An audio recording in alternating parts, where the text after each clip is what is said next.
Excellent. ముఖ్యంగా cricket అనేది మనం గిమిక్‌గా చేయొచ్చు అయిపోతుంది గానీ, కుస్తీ రెజ్లింగ్ అనేసరికి ఏమవుతుందంటే బాడీ ట్రాన్స్‌ఫర్మేషన్ గాని, అవును సార్.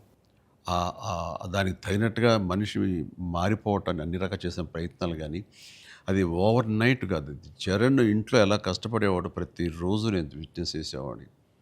నైట్ ఎర్లీ మార్నింగ్ లేచి 5కి లేచి వాడు 6-7 చేసి 9:00 మీ సెట్‌కి వచ్చిన తర్వాత, మళ్ళీ నైట్ నువ్వు 9 కుదులుతావా, 8 కుదులుతావా వచ్చి నీరసంగా వచ్చి కూర్చుని పోయి, మళ్ళీ కాస్త సూప్ ఏదో తాగి, మళ్ళీ జిమ్‌కెళ్ళిపోయేవాడు.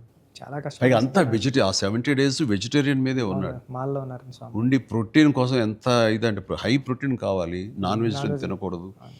దానికోసం ఎలా కష్టపడ్డాడు, ట్రెడ్‌మిల్‌లో, జిమ్‌లోని ఎలా ఇదయ్యాడు అనేది చూస్తుంటే, అబ్బా! ఇంత అవసరమా? ఇంత కష్టపడాలా? మనం చేసాం కష్టమైన క్యారెక్టర్లు, రిస్కులు చేసాం గానీ, ఇంత చేస్తున్నాడు ఏంటి? దీని ప్రతిఫలం ఎలా ఉంటుంది? అంటూ వాళ్ళ అమ్మ అయితే భగవంతుడిని దండం పెట్టుకుంటూ, కోరుకుంటూ ఇంత కష్టమైన ప్రతిఫలం రావాలని. ఎందుకంటే అంత కష్టపడి జనం ఆమోదం పొందకపోతే మొత్తం అంతా ఇదైపోతుంది, వ్యర్థమైపోతుంది.